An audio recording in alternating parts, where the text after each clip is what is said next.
So this is a really interesting chapter as far as Deuteronomy is concerned. I guess it's an interesting chapter as far as the Bible is concerned.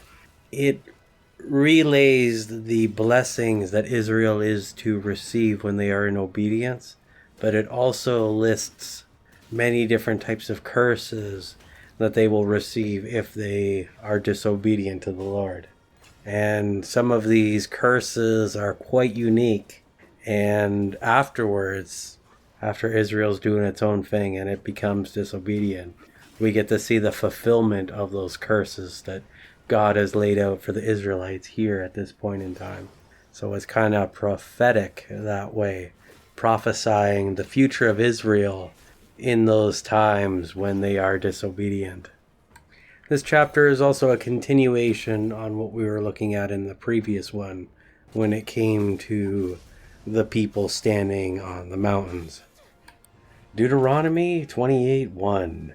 If you will listen diligently to the voice of the Lord your God, being watchful to do all his commandments, which I command you this day, the Lord your God will set you high above all the nations of the earth.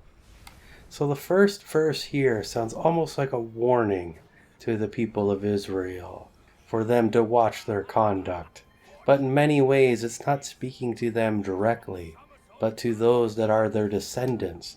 For the things that we see here are things that are going to happen in times of the future. So it is something greater than themselves that they are bearing witness to at this moment. Of course, we have the positives when the Israelites are in obedience to the Lord, that they will be blessed beyond measure and placed above all nations. But when it comes to the curses, they surely are intensely severe and should be avoided at all costs. This is a very long chapter, so we're going to do a lot more grouping this time. And we're going to begin with the blessings. Deuteronomy 28:2. And all these blessings shall come upon you and overtake you if you heed the voice of the Lord your God. 28:3. Blessed shall you be in the city, and blessed shall you be in the field. 28:4. Blessed shall be the fruit of your body, and the fruit of your ground, and the fruit of your beast, the increase of your cattle, and the young of your flock. 28:5. Blessed shall be your basket and your kneading trough. 28:6. Blessed shall you be when you come in, and blessed shall you be when you go out. So the blessings that the Israelites are to receive cover many different aspects, from their day-to-day life and the things that they would do for their labor. Being blessed in the city or blessed in the field. So if you're working in the city or if you're working in the field, either way, God is going to look after you. It's not just the farmer and it's not just the person in the city. It's both. It's encompassing. We have the fruit of the body. Wow, that sounds like the work that the body does and not necessarily reproduction.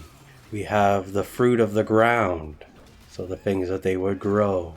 The fruit of your beasts, so the animals that come as a result of agriculture.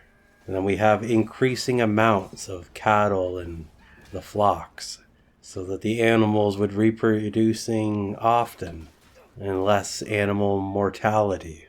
So the flocks and the cattle would grow in size. Then we have the basket and the kneading trough. So it's not something strictly for gender stereotypical men, but in other aspects as well. The basket, that might be something along the lines of foraging. And kneading would be kneading bread for making loaves. And blessed when they come in and blessed when they go out. So whether they're in the home or out of the home, the blessings are to be received.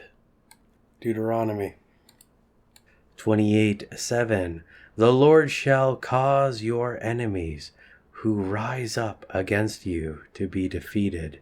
Before your face they shall come out against you one way and flee before you 7 ways. The blessing is not one that they will not have enemies, but the enemies will be ineffective, that they'll come to attack and they'll be retreating in more ways than they came to attack. So they'll never be able to really get anything done. So it's probably a pretty good position to be in. I mean, ideally you wouldn't want to have enemies, but if you had enemies, if they sucked at attacking, that would probably be the next best thing. Deuteronomy 28:8. The Lord shall command the blessing upon you in your storehouse and in all you undertake, and he will bless you in the land which the Lord your God gives you. So the blessings are not blessings that are short-lived, that are temporary, in the way that they have a good harvest or a good year or a good product, but one that they are able to actually fill the storehouses. So they are accumulating and building wealth. So with that wealth, they would be able to trade for other products, anything that they didn't need and wanted, they would be able to exchange and be able to receive those items that way. God wants them to be a wealthy, powerful nation. Deuteronomy 28:9. The Lord will establish you as a people holy to himself, as he has sworn to you, if you keep the commandments of the Lord your God and walk in his ways. This, of course, is all predicated upon the Israelites following after the Lord and being obedient to the Lord, following the Lord's rules and regulations.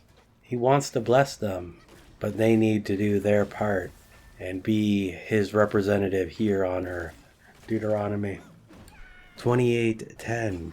And all people of the earth shall see that you are called by the name and in the presence of the Lord, and they shall be afraid of you. So through their obedience, the nations round about them will see their prosperity, but they will also see the method in which they conduct themselves and the law that the Lord has placed upon them. So they will recognize that there is something different. And when the Israelites declare that they're following the Lord God, perhaps these other nations would see this and see just how powerful God is and what he has done to them to bless them in this great and mighty way, so that they will be afraid of the people of Israel, not because of Israel themselves, but because of the power that God has used to bless the Israelites. Deuteronomy 28:11. And the Lord shall make you have a surplus of prosperity through the fruit of your body, of your livestock, and of your ground, in the land which the Lord swore to your fathers to give you. 28:12. The Lord shall open to you his good treasury, the heavens, to give the rain of your land in its season, and to bless all the work of your hands. And you shall lend to many nations, but you shall not borrow. So if they are obedient and they follow the Lord and they receive these blessings, the blessings are so great that there's a surplus of them. So they spill out beyond the capacity of the Israelites to receive them. And we have the rain coming down, so very good weather, things will grow really well, and they're just going to have a really good time when they are in obedience. Deuteronomy 28:13. And the Lord shall make you the head and not the tail, and you shall be above only, and you shall not be beneath, if you heed the commandments of the Lord your God, which I command you this day, and are watchful to do them. So figuratively, Israel is going to be like the head of an animal. The head looks around, sees what it wants to do, or uses its nose to sniff and find what it wants to do. And the tail is along for the ride. It doesn't really dictate anything. So Israel's going to be in a good position. Deuteronomy 28:14.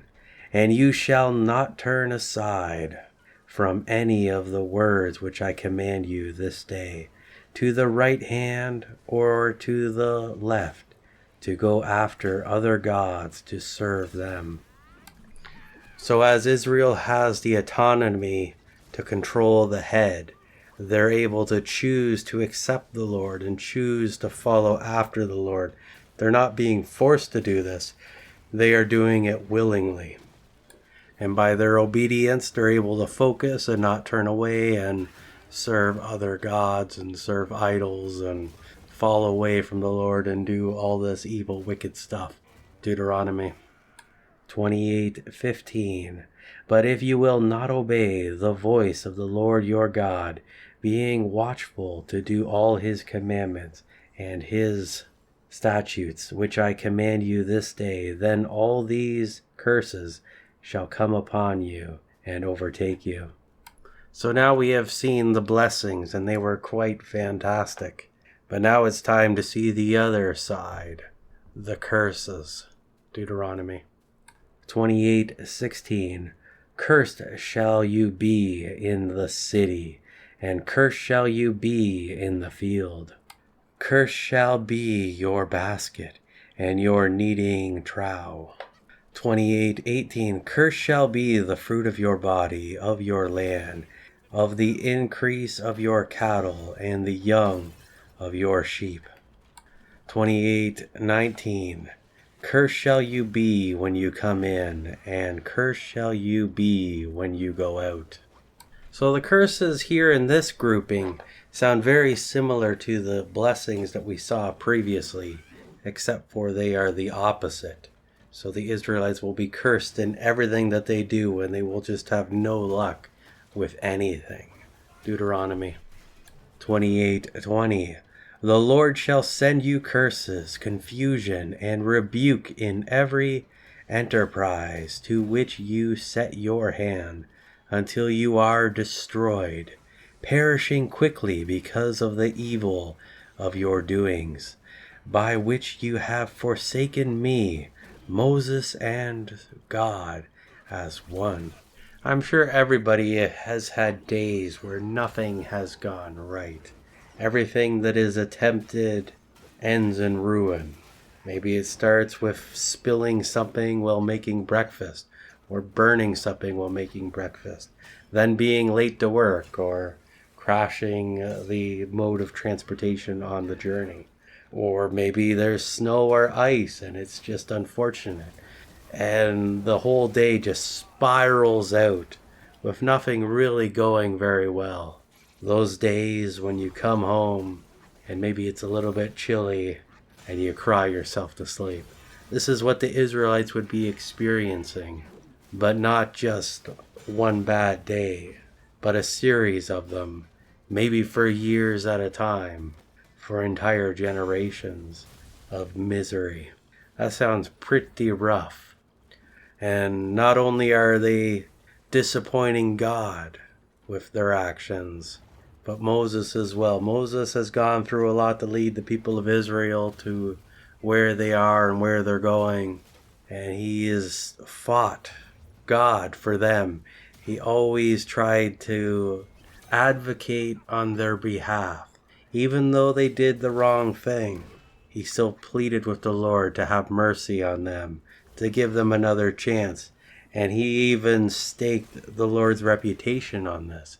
If you don't lead these people out of here and you destroy them, people are going to know that you couldn't lead these people out of Egypt. Lines like that. And he just poured his heart out to the Lord, pleading with the Lord to have mercy on the Israelites. So for them to fall astray, that's just not a good situation. And I'm sure he'd be very disappointed. And I imagine teaching the people this was very heartbreaking, because it seems like some of these curses here, as we'll see later on, are very descriptive and specific, almost like they're going to happen or prophecies of the future.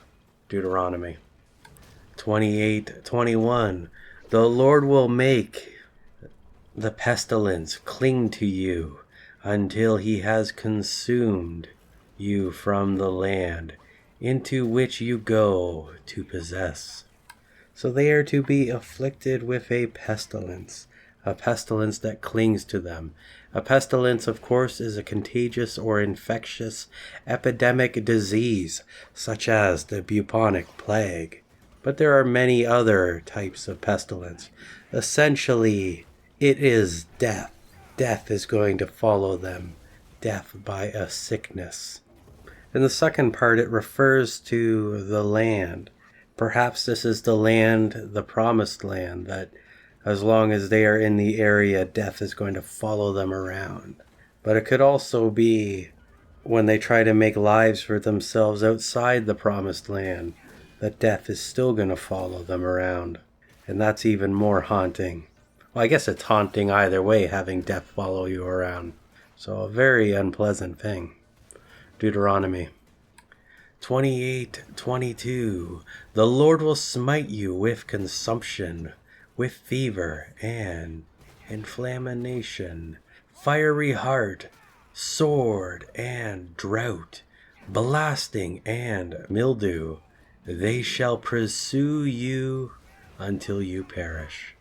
So here we have a list of ailments, diseases that will afflict them. First, we have the consumption, which is perhaps a reference to the wasting fever, which causes muscle and fat tissue to waste away.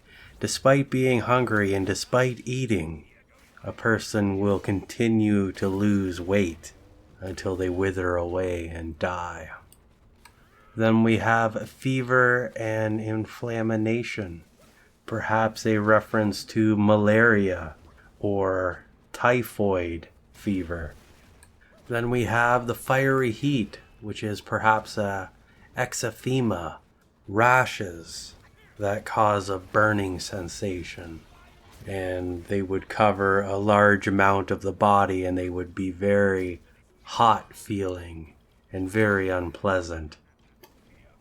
We have the sword, which is a military weapon, but in this context it may refer to more of a dryness or a cracks in the skin and more of a violent disorder. Drought, which is an absence of water for the field and perhaps even drinking water.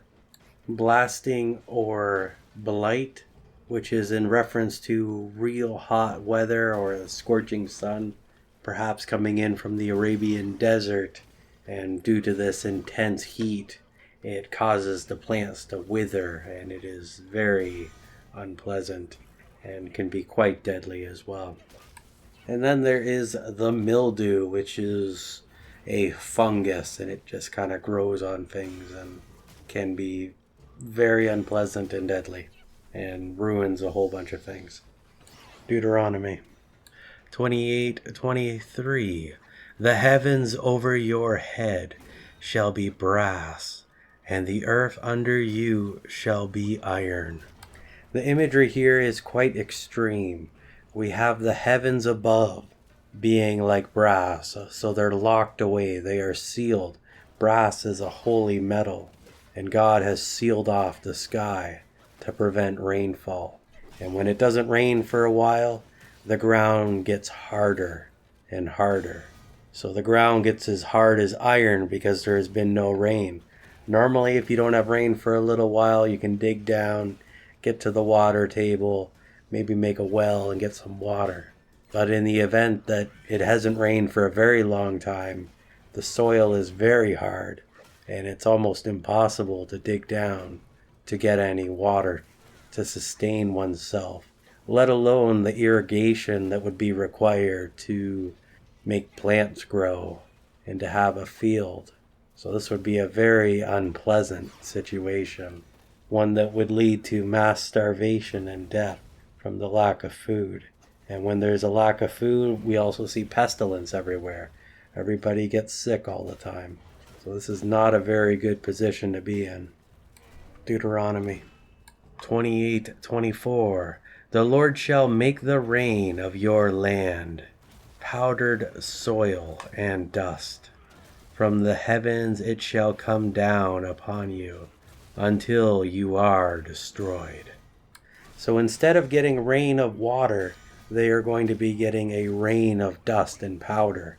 Similar to in a desert where the sand and dust blows around and there's these great storms of that, and they can be quite deadly, covering a person, getting in their lungs, and then the visibility is gone and maybe they can't make it to their homes anymore or shelters, and they could be killed by this. A very bad situation. Deuteronomy 28:25. The Lord shall cause you to be struck down before your enemies. You shall go out one way against them, and flee 7 ways before them, and you shall be tossed to and fro, and be a terror among all the kingdoms of the earth. Previously, we saw a blessing in which the enemies would attack, and they would attack one way and retreat 7. But now we see the reverse, where they go out against their enemy, and they are the ones fleeing 7 ways. The battles are going to go so poorly that they're going to be tossed around, and they're going to go to different kingdoms as a result of their defeats. Unfortunately, Israel is not always obedient to the Lord, so we are going to see this event take place. We are going to see these events take place in 2 Chronicles and in the book of Jeremiah. There's other references around to the event, but I think those are the main ones. Deuteronomy 28:26. And your dead body shall be food for all the birds of the air and the beasts of the earth, and they shall be no one to frighten them away. So Israel is going to lose their battles so significantly and so frequently that they will be unable to bury their dead, that the wildlife will consume their dead bodies. They won't even be able to scare the animals off to get an opportunity to bury them. This is a pretty rough state to be in. Deuteronomy 28:27. The Lord will smite you with the boils of Egypt, and the tremors, the scurvy, and the itch, from which you cannot be healed. In the time that the Israelites were in Egypt, they saw all the illnesses that the Egyptians would get. I suppose they would also be victim to them as well. But once they were in the Exodus, the Lord granted them protection so that they wouldn't receive these illnesses and conditions anymore. But now that his protection has been removed, they are going to be victims of all these ailments that they used to see occur down in Egypt. Not all of the ailments from Egypt would be life-threatening. Some of them would be much more debilitating and be unpleasant, and would cause uncleanness, which would create a need for separation from the congregation. So it would be very unpleasant to have any of these. Deuteronomy 28:28. The Lord will smite you with madness and blindness and dismay of mind and heart. This really feels like an endless list of curses to be placed upon the Israelites. And now we have the madness, the blindness, and the dismay of the heart. So these are the mental afflictions that follow the other afflictions that we have seen.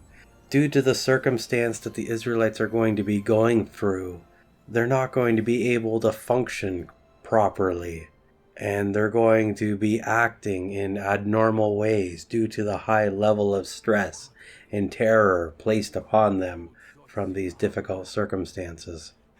Madness is to act in a way that is counter to logic and reasoning and forethought, to act in a way that is abnormal, a little bit crazy, maybe insane. Blindness is not necessarily physical blindness, but a mental blindness when it comes to perceiving the world around them and how to deal with it. It's almost like a myopic point of view where they're stumbling around and can't do basic things due to the great level of trauma that they have felt. Our third item is the dismay of the mind and heart. So this is essentially the giving up, seeing the situation as unwinnable and that no favorable outcome can occur. A mental giving up of events or sorts and reverting to a more primal, maybe more animalistic perception of reality. Along for the ride, but not able to control where it's going. There is no hope in this state, and the anguish is quite great. Deuteronomy 28:29. And you shall grope at noonday, as the blind grope in darkness, and you shall not prosper in your ways, and you shall be only oppressed and robbed continually, and there shall be no one to save you. So the Israelites are going to be in a very rough state. They're not exactly going to be able to perceive what's going on around them or where they are, what's going on. A total helplessness. And to make matters worse, no one is going to help them. They're going to be stuck in this sorry state. Deuteronomy 28:30. You shall betroth a wife, but another man shall lie with her. You shall build a house, but not live in it. You shall plant a vineyard, but not gather its grapes. So the state that they're going to be in is one that they do not receive the good things. That they go through the effort, but they don't get the reward at the end. To marry and not know the wife. To build a house and not live in it. To plant the vineyard and to not gather the grapes. All examples of things that are great work. And things that would normally be great celebrations. Happy times. But without the satisfaction at the end, without the reward at the end, it's all for naught. And that must be truly unpleasant. Deuteronomy 28:31. Your ox shall be slain before your eyes, but you shall not eat of it. Your donkey shall be violently taken away before your face, and not be restored to you. Your sheep shall be given to your enemies, and you shall have no one to help you. This is similar to the previous verse, but different in the things that are deprived. Before it was the satisfaction or the reward at the end, whereas this is the depriving of property and the theft of things owned. Deuteronomy 28:32. Your sons and daughters shall be given to another people, and your eyes shall look and fail with longing for them all the day, and there shall be no power in your hands to prevent it. So first there was the idea of being deprived of satisfaction, then deprived of property, and now we're being deprived of family, that the children are going to be taken and separated from the parents. Probably the worst one of the three. Deuteronomy 28:33. A nation which you have not known shall eat up the fruit of your land and all your labors, and you shall be only oppressed and crushed continually. The Israelites were slaves in Egypt for a very long time, and during that time, the work that they did and the fruit of their labor was taken by their slave masters. And now another nation is going to be placed in such a position that they are going to be working and they are not going to be receiving the fruit of their labor, but this other nation is going to be taking it all. So that's a bad situation, and something we're going to see fulfilled later on. A lot of these we're going to see fulfilled later on. Deuteronomy 28:34, so that you shall be driven mad by the sights which your eyes shall see. I'm sure any of those things that we saw previously here would be very hard to deal with and would cause a great deal of mental anguish. So madness is definitely a foreseeable outcome to such stresses. Deuteronomy 28:35, the Lord will smite you on the knees and on the legs with a sore boil that cannot be healed, from the sole of your foot to the top of your head. So now we have described here is supernatural affliction that the Lord will place upon the Israelite on a very sensitive location that probably makes traversal and moving around quite difficult. And with its progression from the knee to the head, it would be very visible as well. So they would kind of be singled out, and this would cause an uncleanness as well, so they would not be permitted within the congregation. Although I would imagine if they're in such disobedience, it's questionable how well they would be adhering to the rules of the Lord anyway. But this was probably very bad. And we're going to see this happen in the book of Ezekiel. So we'll see more about what exactly this means there. Deuteronomy 28:36, the Lord shall bring you and your king, whom you have set over you, to a nation which neither you nor your fathers have known, and there you shall be forced to serve other gods of wood and stone.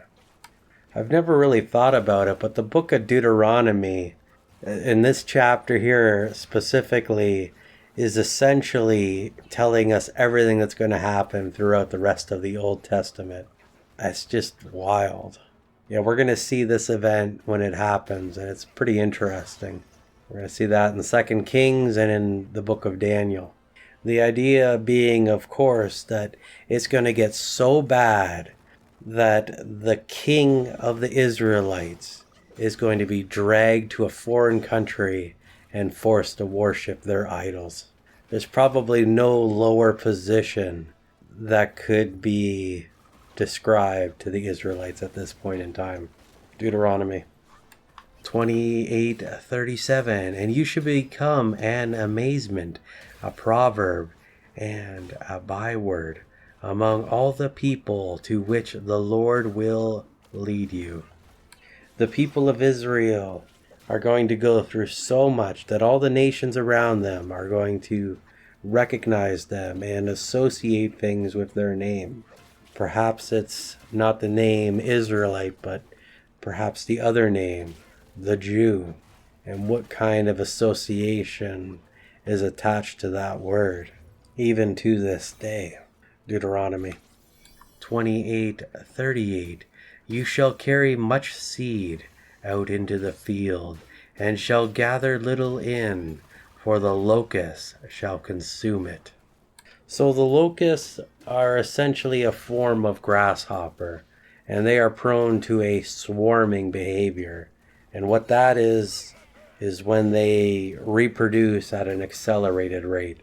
Sometimes after an intense drought, and then the rainy season comes, they start reproducing at a much accelerated rate, and then they swarm.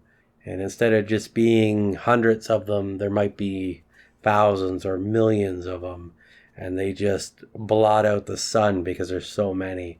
And they just devour everything. So despite their attempt to plant things in the field, the locusts come and consume everything. And we're going to see that fulfilled as well. I don't know if I should keep saying that, because it's pretty much every other line in this list of curses we're going to see happen. It's pretty wild. Deuteronomy 28:39. You shall plant vineyards and dress them, but shall neither drink of the wine nor gather the grapes, for the worm shall eat them. Similar to what we saw with the locusts, but now we have worms that are going to come and eat everything up or make it unusable, so they're not going to be able to make use of that vineyard. Deuteronomy 28:40. You shall have olive trees throughout all your territory, but you shall not anoint yourselves with the oil, for your olive trees shall drop their fruit.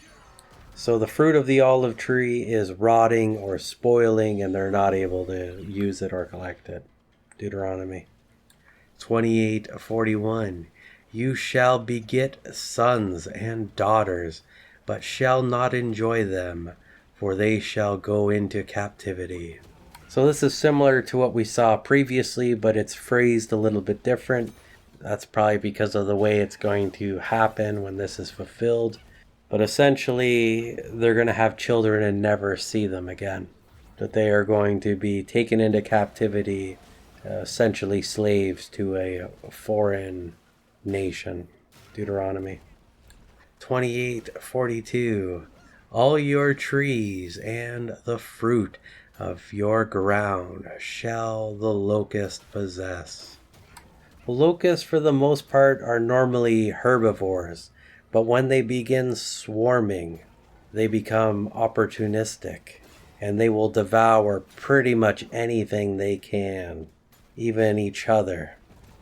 And they are a serious plague as a result, because when there's a lot of them and they eat everything and they attack everything, it is very problematic.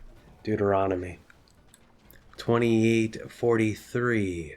The transient stranger among you shall mount up higher and higher above you, and you shall come down lower and lower. 28:44. He shall lend to you, but you shall not lend to him. He shall be the head, and you shall be the tail. So this is the reverse of the normal order. Usually, and previously, we saw the stranger being in a position of vulnerability, that the Israelite was commanded to help out, and he was allowed to loan money to him. But now, the Israelite is borrowing from the stranger, and the stranger is in a better position than the Israelite. So the whole world is upside down. Deuteronomy 28:45. All these curses shall come upon you, and shall pursue you, and overtake you, till you are destroyed, because you do not obey the voice of the Lord your God, to keep his commandments and his statutes, which he commanded you. So it's quite an extensive list of curses here for those times when Israel is in disobedience. And we're going to read a lot more about this as we make our way going through the Old Testament. But in order to get out of this situation, they simply need to turn to the Lord and trust in the Lord and follow the Lord and his rules, and everything will be good. And they can return back to that first portion of this chapter when it was all the blessings. Deuteronomy 28:46. They shall be upon you for a sign of a warning to other nations, and for a wonder, and upon your descendants forever. So the curses that the Israelites are going to endure are so severe that they are to act as a sign to the nations around them, that when they see what the Israelites are going through, that they know what God's vengeance is like. I'm sure this would be very strange to the nations around Israel, because they would have saw the earlier time when Israel was incredibly blessed and above all nations. For them to be at such a high to fall to such a low would be very dramatic. Deuteronomy 28:47. Because you did not serve the Lord your God with joyfulness of mind and heart, in gratitude for the abundance of all with which he has blessed you. So here we are moving into another section of this chapter. Deuteronomy 28:48. Therefore you shall serve your enemies, whom the Lord shall send against you, in hunger and thirst, in nakedness and in want of all things. And he will put a yoke of iron upon your neck until he has destroyed you. So this section is similar to what we saw previously.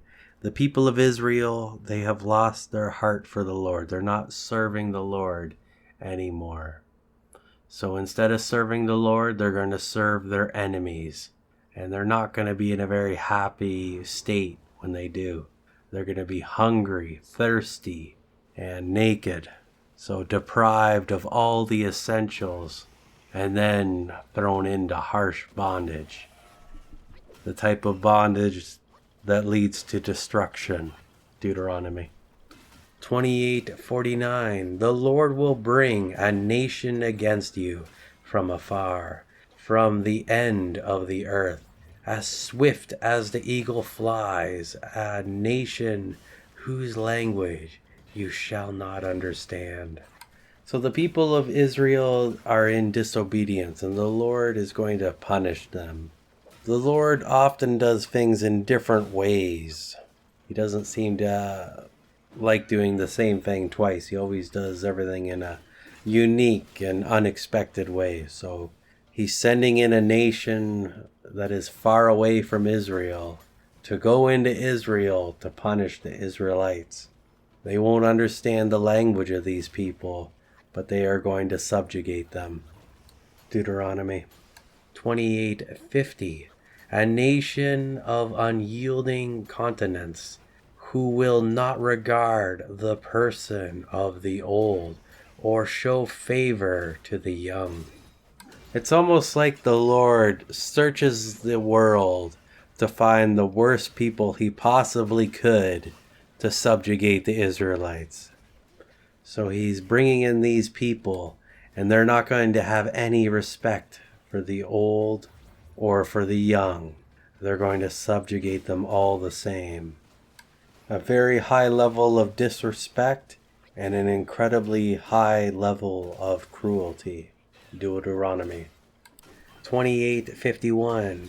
And shall eat the fruit of your cattle and the fruit of your ground until you are destroyed, who also shall not leave you grain, new wine, oil, the increase of your cattle, or the young of your sheep, until they have caused you to perish. So this group here that is going to subjugate the Israelites, they're going to fulfill many of those curses that we saw earlier. And they are going to be incredibly cruel and harsh and taking of what the Israelites valued. Deuteronomy 28:52. They shall besiege you in all your towns until your high and fortified walls in which you trusted come down throughout all your land, and they shall besiege you in all your towns throughout all your land, which the Lord your God has given you. When it comes to attacking a city, there are numerous ways of doing it. And the method that we are seeing here described in the following is the siege method, in which goods are restricted from entering into the city. Sometimes they literally build a wall all the way around the city, and then they wait for the people inside to starve, wait for them to run out of food and water and supplies. And then at a certain point, they give up, and then the city is taken. Deuteronomy 28:53. And you shall eat the fruit of your own body, the flesh of your sons and daughters, whom the Lord your God has given you, in the siege and in the pressing misery with which your enemies shall distress you. What we see being described here is the result of a siege. After all the food is gone, or maybe is nearly gone, and everybody inside the city is starving, they revert to cannibalism and they start eating their own children, hoping to last just a little bit longer. Deuteronomy 28:54. The man who is most tender among you, and extremely particular and well-bred, his eye shall be cruel and grudging of food towards his brother and toward the wife of his bosom, and toward those of his children still remaining. 28:55. So that he will not give to any of them any of the flesh of his children which he is eating, because he has nothing left to him in the siege and in the distress with which your enemies shall distress you in all your towns. So the siege is so severe and the hunger is so great that even the best person, the best man, is lusting after the flesh of his relatives and family members. And he is covetous, envious, unkind, cruel. It brings the worst out in him, a side that nobody knew that he had. Such is the fate of the siege. Deuteronomy 28:56. The most tender and dainty-bred woman among you, who would not venture to set the sole of her foot upon the ground, because she is so dainty and kind, will grudge to the husband of her bosom, to her son, and to her daughter. 28:57. Her afterbirth that comes out of her body, and the children whom she shall bear, for she will eat them secretly for want of anything else in the siege and distress with which your enemies shall distress you in your towns. So the same thing happens to the woman in this intense hunger from the siege. She'll even eat her own baby child after giving birth to it. Truly, a siege is a horrifying thing, and this is hard to read. Deuteronomy 28:58. If you will not be watchful to do all the words of this law that are written in this book, that you may reverently fear this glorious and fearful name and presence, the Lord your God. So what is happening here is that as the people become more and more disobedient, and as things get worse and worse, the Lord's judgment gets worse and worse, and the plagues become more and more severe. So they're at the point of a siege where people are eating their own children and they're starving to death. But this isn't it. It's going to get worse from here on. It doesn't have to. They can always repent and come back to the Lord. But we're going to answer that what if. What if they keep going this way, this direction? Where will the Lord go from here? Deuteronomy 28:59. Then the Lord will bring upon you and your descendants extraordinarily strokes and blows, great plagues of long continuance, and grievous sickness of long duration. 28:60. Moreover, he will bring upon you all the diseases of Egypt, of which you were afraid, and they shall cling to you. The longer the Israelites are in disobedience, the greater the level of punishment they are going to receive. And now we have the addition of the diseases of Egypt being added to them. Deuteronomy 28:61. Also every sickness and every affliction which is not written in this book of the law, the Lord will bring upon you until you are destroyed.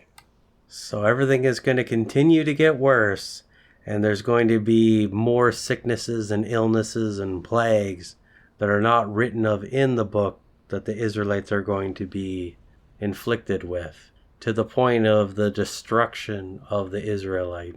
Deuteronomy 28:62. And you shall be left few in number, whereas you had been as the stars of the heavens for multitude, because you would not obey the voice of the Lord your God. So there is going to be a great reduction in the population of the Israelites.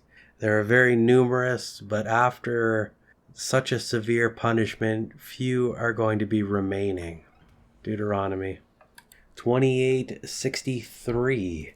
And as the Lord rejoiced over you to do you good and to multiply you, so the Lord will rejoice to bring ruin upon you and to destroy you, and you shall be plucked from the land into which you go to possess. So they have rejected the Lord so much that the Lord is rejoicing at the destruction of the Israelites. Now this is probably rhetorical and not literal, but it just shows how much disdain there is for the way that they are acting. Deuteronomy 28:64.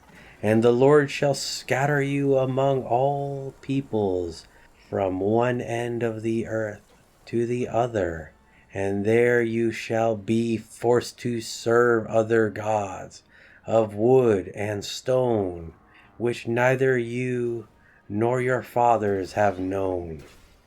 So this is it. The Lord has destroyed the nation of Israel and scattered the Israelites throughout the world. And the Israelites are not worshiping or following the Lord God.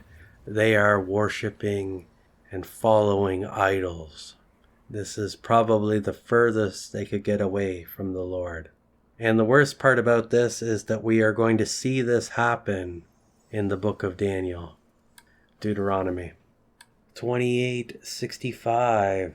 And among these nations you shall find no ease, and there shall be no rest for the sole of your foot. But the Lord will give you there a trembling heart, failing of eyes from disappointment of hope, fainting of mind, and languishing of spirit.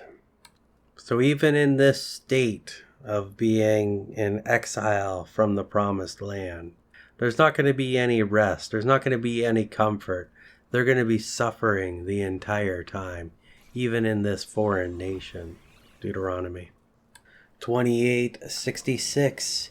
Your life shall hang in doubt before you day and night. You shall be worried and have no assurance of your life. The Israelites are going to be in a total state of vulnerability, and they don't have a relationship with the Lord God at this point in time. So they are really out in the open and under the whims of the people around them. So it is a very bad state. Deuteronomy 28:67.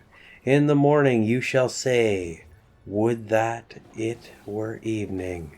And at evening you shall say, would that it were morning, because of the anxiety and dread of your minds and hearts, and the signs which you shall see with your own eyes.